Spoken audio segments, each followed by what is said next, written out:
The famous Stoic philosopher Seneca said, "If one does not know which port one is sailing, no wind is favorable." So before we head out on our journey, I thought we should first understand just what it is we're doing. What's our intention and motivation?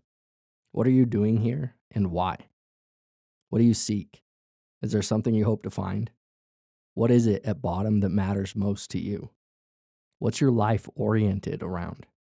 What are you in service to? What do you want your life and your being to be an expression of? Now, don't give me a rehearsed answer. Don't tell me what someone else said life is about.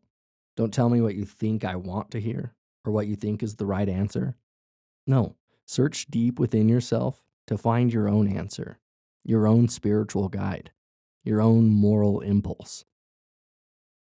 It's amazing how few of us take the time to understand what our spiritual life is all about.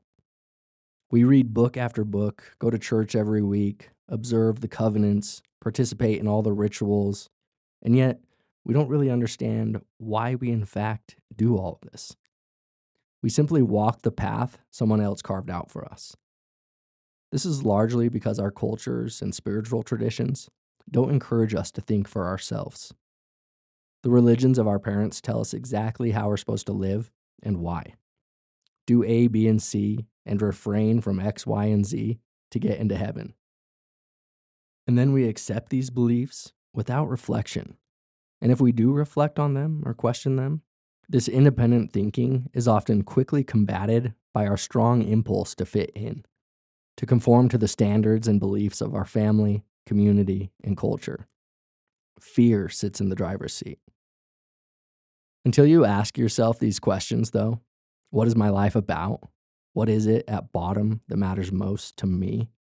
What do I want my life, my time, my being to be in service to? Who can you say you truly are? When we don't know ourselves, when we don't know our motivation and aim, are we not just being blown around by the winds of chaos and entropy? Without asking these questions, how can we live an intentional life? Where is our freedom? Now, you don't need answers to these questions right now. The most important thing may even be to ask the questions. And if you already have answers, it's important to consider that they might change. But no matter your situation, if you're at all interested in living your life freely from your own heart, keep these questions close. Live from these questions. You can even apply them to every situation or arena of your life. What's the most important thing to you in a relationship or a friendship? What's the most important thing in this next interaction you'll have? What is it you want most out of your work or your art? What is the most important thing you can provide to your children? The humble philosophical giant Karl Popper stressed that the questions we ask, the problems we seek to solve, make up the entire foundation to our frameworks, to our understanding, and really to our lives. At bottom, it's our questions that hold everything we know. And because it's our understanding that moves and navigates us through the world, at bottom, it's our questions that serve as our moral compass, as our operating system. Questions open us to the darkness and push us out beyond the wall of ignorance. They create space. They're the doorways to new possibilities. It's our questions, our problems, that lead to healing, transformation, and growth. If we don't ask questions, we'll never go anywhere. We'll focus only on what life is conditioned for us. We'll live on automatic pilot, dry and mechanical. Our hearts won't be in it. So I invite you to continually ask yourself the deepest questions. Try to understand the why or the why not for everything you do. Look to your own heart for which foot to put in front of the next, not to the voice of the masses, to the sea of irresponsibility. Again, what is the most important thing to you? And if you say money, success, fame, or something along those lines, dig deeper. Why do you seek those things? Do you want to be happy? Do you want to heal your trauma and suffering? Do you seek love, connection, and harmony? Do you seek friendship, family, or community? Do you seek awakening or enlightenment? Do you seek wisdom, insight, and understanding?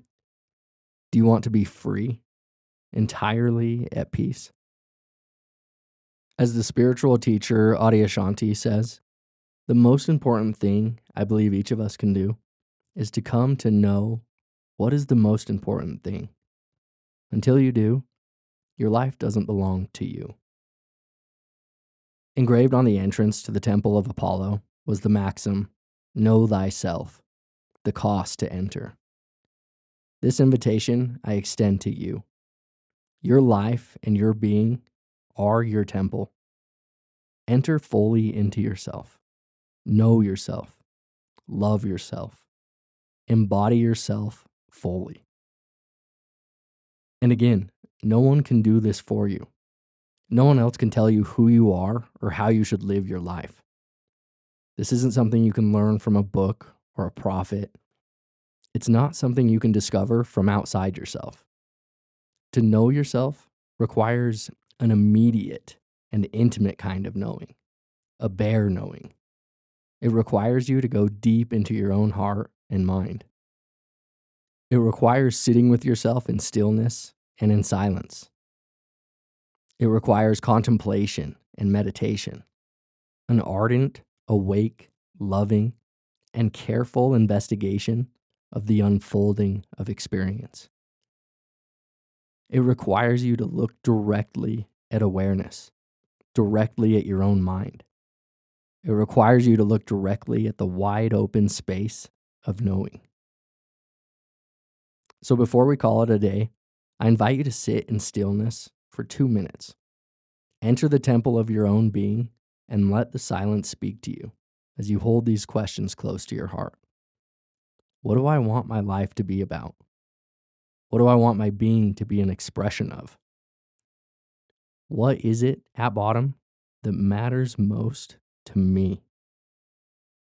Look inward to examine who or what you are. Okay, well, go ahead and I'll put 2 minutes on the clock.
Well, thank you for joining me today. You truly are an astonishing creature. Until next time.